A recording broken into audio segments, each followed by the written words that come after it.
Now I'm working on the intersection of Albemarle Avenue and Wilson Street in Tarboro, North Carolina.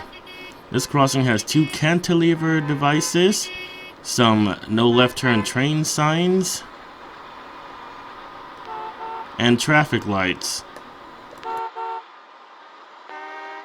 The first thing I'm going to do is move this traffic stopper from one of the divided highway sections of the intersection over to where it's supposed to be. Let's see. The intersection is over here. This traffic stopper is for traffic turning left onto Wilson Street.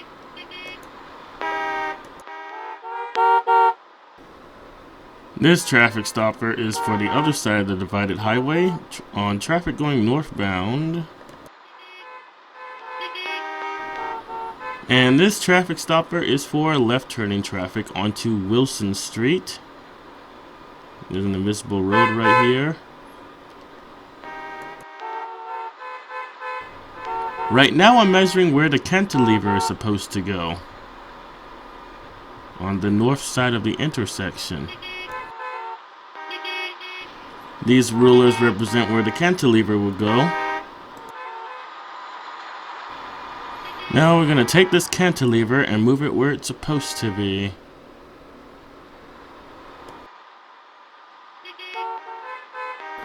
Now I'm using the ruler to measure where the cantilever on the south side of the intersection is located. Now we're going to take the other cantilever and move it to its location.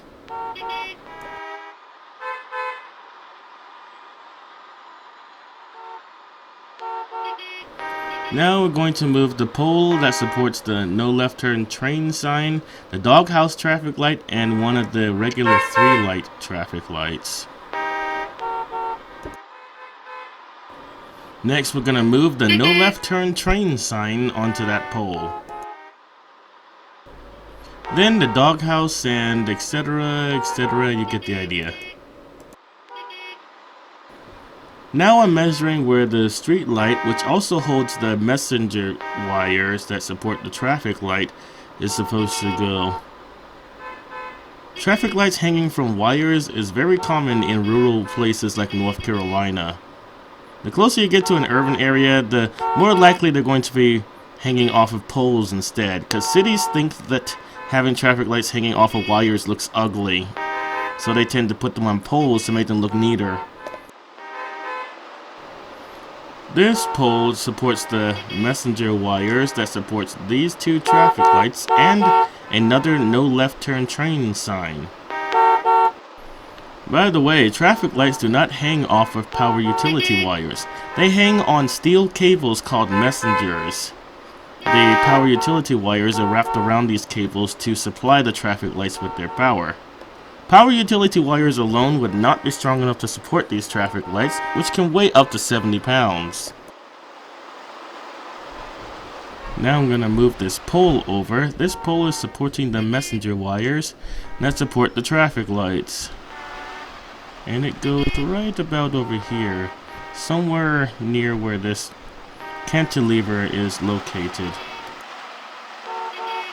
This electric meter helps the electric company determine how much the operators of the traffic light owe them per month.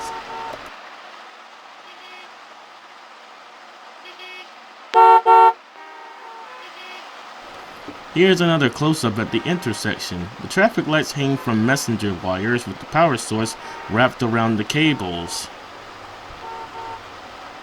The pole that supports these wires is located somewhere back there next to the cabinet for the railroad crossing and traffic light devices.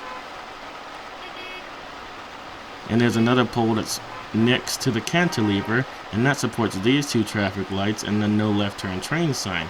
And then we have another wire that supports these traffic lights on the other side, and a pole on this side.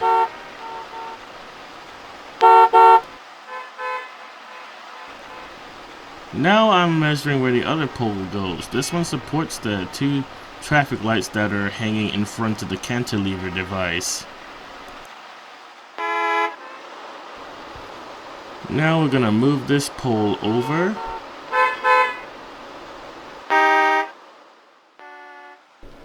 I forgot to move that lamp post earlier, so I'm gonna go ahead and do that now.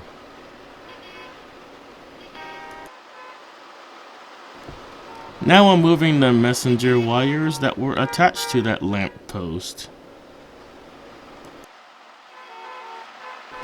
Now I'm measuring where the power utility pole that also holds some of the messenger wires for these two traffic lights and the no left turn train device is supposed to go. Alright, it's time to move the messenger wire as well as the power utility pole.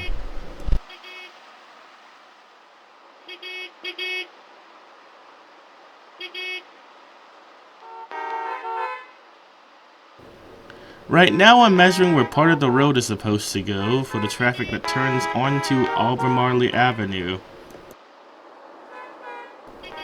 This traffic stopper is for Wilson Street.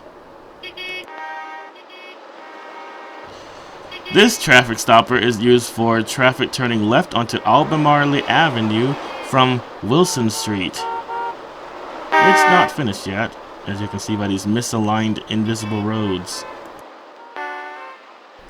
This traffic stopper is also for left turning traffic. This is one of the last roads I have to move into place for this intersection. Now I'm moving one of the last left turning traffic invisible roads into place. One thing I noticed when comparing the real intersection to the one that I made in the game is that the cantilever devices have an additional crossbuck sign in between the two overhead lights. There's also only lights on one side of the cantilever on the bottom lights, but none of the cantilevers in this game have only one set of lights on the bottom, so there's not really much I can do about that. I can, however, add an additional crossbuck in between the two overhead lights on the top of the cantilever. Anyway, this is what the crossbuck is going to look like that I'm going to use for this sign. I'm just going to place it in between the two overhead lights, like I said earlier. Now it looks exactly like the real one, except the bottom lights have 4 lights instead of just 2, but there's not really much I can do about that. There aren't any cantilevers in this game that only have front lights on the bottom. Right now I'm reprogramming the traffic controller so that it's compatible with Trainz 2019. With the new traffic controller set up, I can delete the original. I'm also doing the same thing for the traffic slaves, replacing them with the Trainz 2019 version.